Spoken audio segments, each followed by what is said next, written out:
Punjabi singer Sidhu Moosewala की हत्याकांड में मुख्य रूप से शामिल गैंगस्टर लॉरेंस बिश्नोई तो ठीक है, लॉरेंस बिश्नोई से पूछताछ की जा रही है, लेकिन लॉरेंस बिश्नोई का एक और साथी है जिसका नाम है जग्गू भगवानपुरिया। जग्गू भगवानपुरिया को लेकर अब असमंजस की स्थिति बनी हुई है, क्योंकि जग्गू भगवानपुरिया को भी पिछले 7 महीनों से लगातार पूछताछ के लिए ले जा रही थी पुलिस। कभी इस जिले की पुलिस रिमांड पर लेती थी तो कभी दूसरे जिले की पुलिस रिमांड पर लेती थी।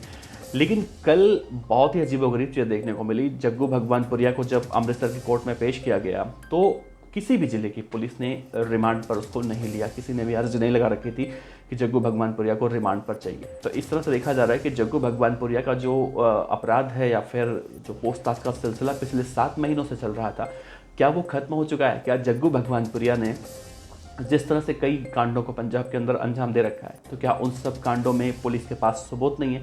क्योंकि अब ऐसी जानकारी निकलकर सामने आ रही है कि जग्गू भगवानपुरिया को किसी भी जिले की पुलिस ने रिमांड पर नहीं लिया, जिसके बाद उसे अब वापस से जेल भेज दिया गया है। तो क्या इस पूरी खबर में ये भी बताएंगे आपको, बने रहेगा वीडियो के अंत तक। नमस्कार, मेरा नाम है देवनाथ पांडे और आप देख रहे हैं BDF न्यूज़ की क्राइम सीरीज खलनायक, जिसमें हम आपको रोजाना सुनाते हैं अपराध की दुनिया की छोटी और बड़ी खबरें। तो हिंदुस्तान का मौजूदा वक्त का सबसे बड़ा गैंगस्टर जिसे कहा जाता है, उसका नाम है लॉरेंस बिश्नोई। लॉरेंस बिश्नोई की गैंग में जग्गू भगवानपुरिया और गोल्डी बराड़ दो ऐसे मेंबर हैं, या फिर संपत मेहरा को भी जोड़ लीजिए आप, जो मिलकर पंजाब के अंदर, चाहे वो जेल में हो जेल के बाहर हो, वो किसी भी तरह से अपराध को अंजाम दिलवाया करते हैं। और ये पिछले कई सालों से पंजाब पुलिस के लिए, पंजाब की जनता के लिए एक सिरदर्द भी बने हुआ है। तो गोल्डी बराड़ तो इस वक्त विदेश में है और उसको लेकर असमंजस की स्थिति बनी हुई है। जैसा कहा जा रहा है कि गोल्डी बराड़ कभी गिरफ्तार हुआ है, कभी ये खबरें आती हैं कि गोल्डी बराड़ नहीं पकड़ा गया। तो अभी इस पूरे मामले में कहीं ना कहीं सीक्रेट रखा गया इस मामले को, और जब तक गोल्डी बराड़ अगर गिरफ्तार भी हुआ होगा तो जब तक वो हिंदुस्तान नहीं आ जाएगा तब तक इस बारे में चर्चा नहीं के बराबर होगी।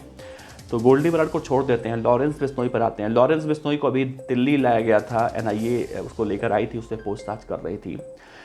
लेकिन आपको एक चीज़ अगर आप नोटिस करेंगे तो आपको लगेगा कि जब सिद्धू मूसेवाला की हत्या हुई थी 29 मई 2022 को, उसके बाद अगले महीने यानी कि 13 जून को जब पंजाब पुलिस को सौंपा गया था गैंगस्टर लॉरेंस बिश्नोई, तो लॉरेंस बिश्नोई को जिस जिले की पुलिस, अगर मानसा की पुलिस ने रिमांड पर लिया है, तो लॉरेंस जब वहाँ से निकलता था तो उसके बाद जग्गू भगवानपुरिया को लिया जाता था, फिर मोगा गया, फिर अमृतसर गया, फिर भटिंडा गया, फिर इस तरह से कई जिलों की पुलिस ने लॉरेंस बिश्नोई को रिमांड पर लिया।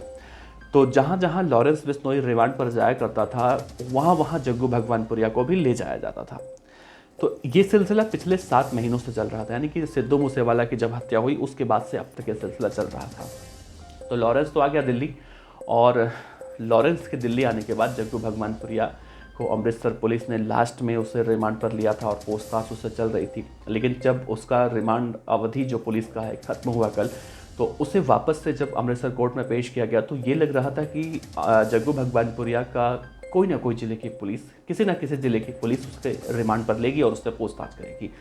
लेकिन ऐसा नहीं हुआ और किसी भी जिले की पुलिस ने उसे रिमांड पर नहीं लिया, तो उसे वापस से 14 दिनों के लिए न्यायिक हिरासत यानी कि किसी जेल में भेज दिया गया। वो फिलहाल जेल में रहेगा और अगले आदेश तक, या फिर जब तक किसी और जिले की पुलिस जग्गू भगवानपुरिया का रिमांड नहीं मांगती है, तब तक वो शायद जेल में ही रहेगा। लेकिन अब देखा जाए तो जग्गू भगवानपुरिया गैंग के कई सारे बदमाश भी इस पूरे क्रम में और भी गिरफ्तार हुए हैं, जो पाकिस्तान से चाहे ड्रोन के जरिए अवैध हथियार हो या फिर ड्रग्स हो, इन सब चीज़ों को लाने का मामला हो, तो जग्गू भगवानपुरिया के गुर्गे जो है वो लगातार गिरफ्तार भी हो रहे हैं। और अभी हाल में ही एक खबर आई थी कि जग्गू भगवानपुरिया ने फर्जी पासपोर्ट के जरिए अपने कई सारे गुर्गों को विदेश में भेजा था, कई सारे गुर्गों को विदेश भेजने की तैयारी भी कर रहा था।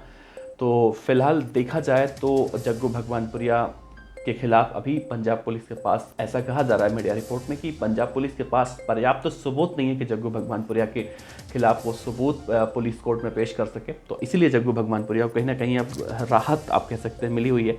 तो जग्गू भगवानपुरिया इस वक्त 14 दिनों के न्यायिक हिरासत में है। और देखा जाए तो अगर अमृतसर में जब साल 2018 में एक सोने चांदी के आभूषणों के दुकान से जग्गू भगवानपुरिया ने अपने एक और गैंगस्टर साथी बॉबी मल्होत्रा के साथ मिलकर 7 करोड़ रुपए की लूट को अंजाम दिया था, इस मामले में भी अब गैंगस्टर बॉबी मल्होत्रा को तो रिमांड पर लिया गया है वापस से, प्रोडक्शन रिमांड पर।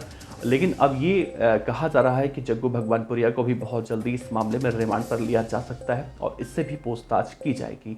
तो मिला जुला कर देखा जाए तो जग्गू भगवानपुरिया अभी तो जेल में ही रहेगा, लेकिन उसे अस्थायी रूप से किस जेल में शिफ्ट किया जाएगा इसकी जानकारी अभी निकल कर सामने नहीं आई। तो फिलहाल इंतजार है उस 14 दिन के पीरियड का खत्म होने का। उसके बाद देखना है मौका कि जग्गू भगवानपुरिया को किसी और जिले की पुलिस रिमांड पर लेती है या फिर उसे किसी जेल में अस्थायी रूप से शिफ्ट कर दिया जाता है। तो ये छोटा सा अपडेट था जग्गू भगवानपुरिया के बारे में, तो हमने सोचा आपसे साझा किया जाए। अपने विचार जरूर रखिएगा। आपका बहुत बहुत शुक्रिया। नमस्कार।